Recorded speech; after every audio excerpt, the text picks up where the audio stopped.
Bismillahirrahmanirrahim. Assalamualaikum warahmatullahi wabarakatuh.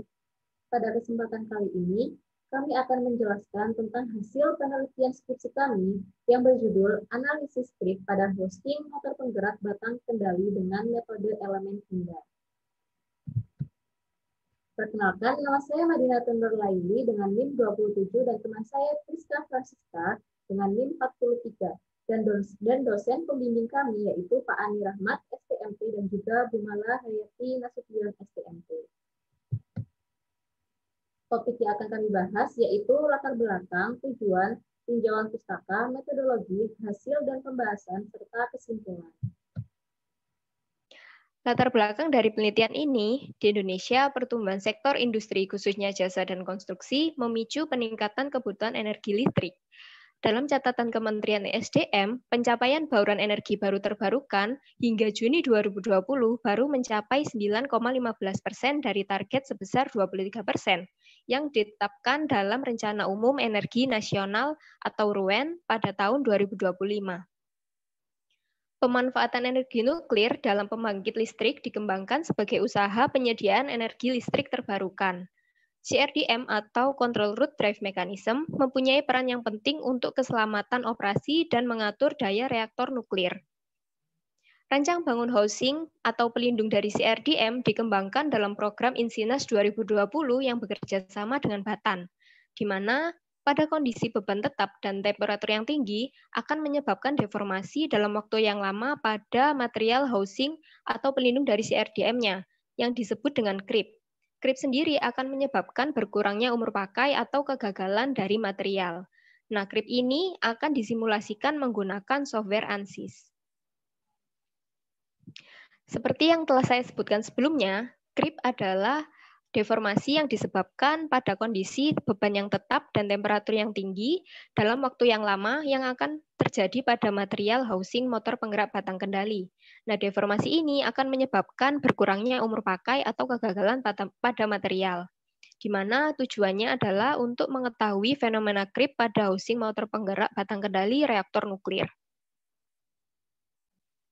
Rumusan masalah pada penelitian ini yang pertama, bagaimana fenomena creep terjadi pada material housing motor penggerak batang kendali, kemudian bagaimana pengaruhnya dari variabel temperatur pada fenomena creep yang terjadi.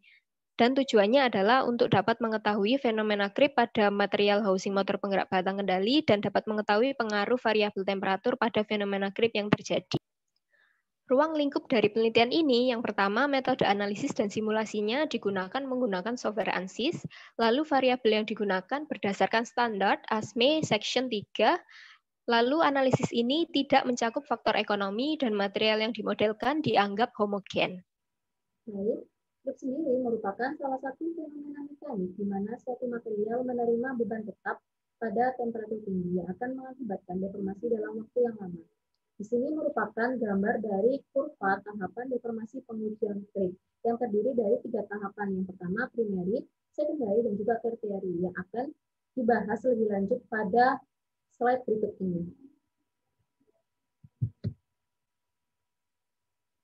Metodologi penelitian yang pertama yaitu pendefinisian masalah, tinjauan pustaka dan algoritma pemrograman, pengumpulan data, validasi pemodelan dengan VM, dan juga analisis thermal dan struktural dengan software ANSYS, lalu pengolahan data.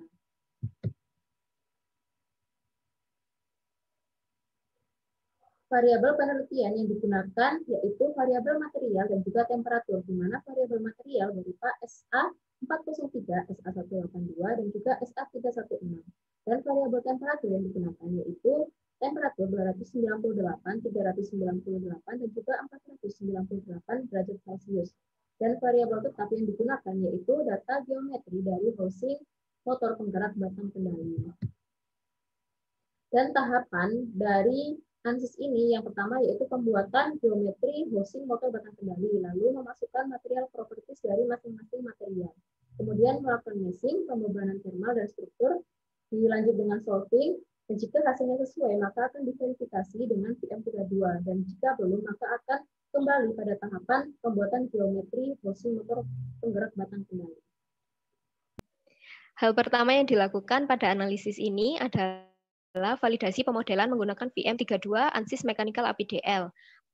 Tujuan dari verifikasi manual sendiri adalah untuk mendemonstrasikan kemampuan ANSYS dalam memecahkan masalah teknik fundamental dengan solusi analitisnya.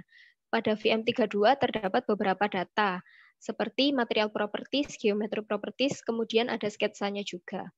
Nah, berdasarkan hasil simulasi didapatkan untuk analisis termalnya didapatkan nilai min 1 derajat Celcius, sedangkan untuk teoritisnya min 1 derajat Celcius juga. Sehingga dapat disimpulkan bahwa rasio ketelitiannya adalah 100%. Sedangkan untuk hasil analisis struktural, pada hasil simulasi didapatkan hasil 432, sekian PSI, sedangkan teoritisnya adalah 420, sekian PSI. Sehingga dapat disimpulkan bahwa rasio ketelitiannya adalah 97%. Untuk hasil dari kontur analisis termal dan struktural dapat dilihat pada gambar. Dapat disimpulkan bahwa pemodelan yang kami lakukan pada analisis termal memiliki ketelitian hingga 100%, lalu untuk analisis struktural memiliki ketelitian 97%. Selanjutnya adalah simulasi dari creep-nya. Salah satu pemicu degradasi dalam material, penyusun komponen, sistem, dan struktur dari instalasi pembangkit listrik tenaga nuklir adalah fenomena creep. Nah, creep sendiri terdiri dari 3 tahapan, yaitu primary creep, secondary creep, dan tertiary creep. Primary creep sendiri adalah fenomena di mana benda uji mengalami peningkatan regangan plastis dengan menurunnya laju regangan terhadap waktu. Sedangkan secondary creep adalah laju creep menjadi konstan dan laju mulur relatif kecil akibat adanya kesetimbangan antara kecepatan proses pengerasan regangan dan proses pemulihan atau recovery. Kemudian untuk tertiary creep adalah kondisi di mana terjadinya pertambahan panjang benda uji secara cepat menuju perpatahan. Dapat dilihat bahwasannya untuk gambar yang pertama dan yang kedua memiliki perbedaan yang signifikan pada primary dan secondary creep. Nah, ini disebabkan adanya beberapa faktor yang ada pada eksperimen tidak dapat dipantau dalam simulasi. Antara lain adalah inhomogenitas material, karena dalam simulasi kondisi atau karakter dari materialnya diasumsikan homogen dan tidak memiliki cacat apapun, sehingga hal tersebut tidak dapat dipantau secara simulasi. Kemudian hal yang lain adalah karena tingkat ketelitian geometri dari spesimennya itu kurang teliti. Berikut merupakan hasil dari simulasi analisis termal berupa kontur temperatur pada kondisi awal, yaitu temperatur 298, 498, dan 398. Di mana pada kondisi awal, time pertama untuk temperatur 298 memiliki suhu 28, sekian, sedangkan untuk temperatur lainnya dapat dilihat pada layar. Berdasarkan hasil distribusi termal yang telah dilakukan, didapatkan grafik antara waktu dan juga temperatur, di mana temperatur akan meningkat seiring dengan berjalannya waktu.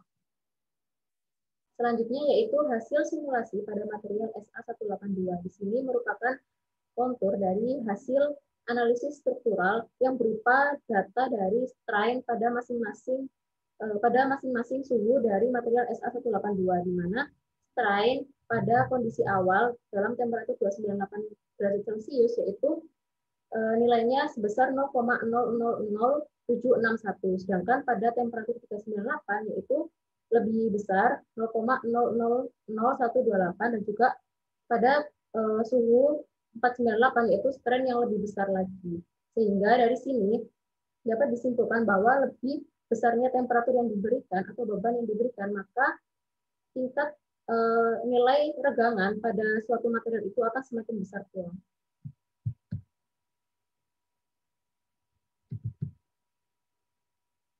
Dan dari hasil simulasi pada material SA182 diplotlah grafik antara waktu dan juga nilai dari tegangan atau strainnya per suhu. Dan di sini merupakan grafik dari variasi suhu 298, 398, dan juga 498. Dari grafik ini menjelaskan bahwa nilai regangan atau strain yang paling besar yaitu berada pada suhu yang lebih besar pula, yaitu 498 derajat Celcius dengan nilai strain 0,000683 pada waktu atau pada time ke atau pada time yang ke-18. Dari grafik ini juga dapat menjelaskan bahwa semakin besar beban temperatur yang diberikan, maka waktu atau time-nya akan semakin kecil, di mana deformasi yang terjadi akan semakin lebih cepat.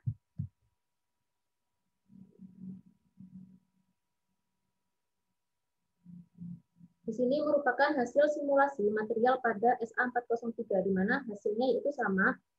Semakin besar temperaturnya, maka nilai strain yang didapat akan semakin besar pula. Dan di sini hasil kurva dari material SA403, yaitu kurva antara waktu terhadap regangan atau strain. Di sini menunjukkan bahwa semakin besar beban temperatur yang diberikan, maka waktu atau time-nya akan semakin kecil, di mana deformasi yang akan terjadi akan semakin cepat. Selanjutnya merupakan hasil simulasi pada material SA316. Di sini dapat dilihat bahwa dengan adanya penambahan beban termal, maka dapat dilihat ekspansi yang terjadi jika dibandingkan dengan geometri awal sebelum dilakukan pembebanan. Hal ini selaras dengan nilai elastisitas bahan yang mengikuti fungsi dari temperatur. Jika semakin tinggi temperatur bahan, maka nilai modulus Young akan semakin kecil, di mana deformasi pada bahan itu akan semakin besar. Pada kurva ini juga menyebutkan bahwa semakin besar beban temperatur yang diberikan, maka waktu atau time-nya akan semakin kecil, di mana deformasi yang terjadi akan semakin lebih cepat.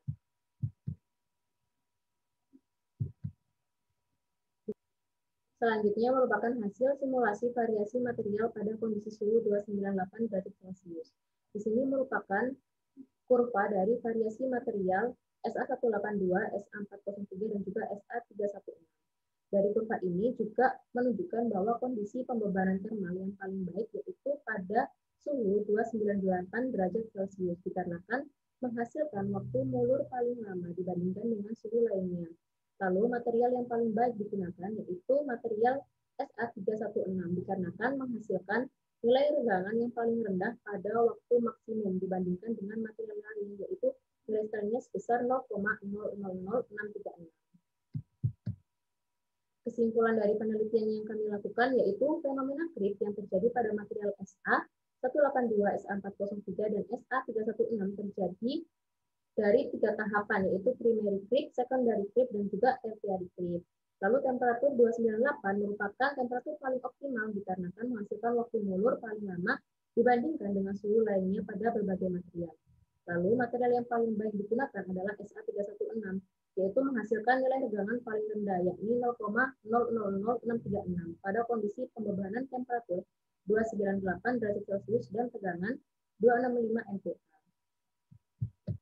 Baik, terima kasih atas perhatiannya. Wassalamualaikum warahmatullahi wabarakatuh.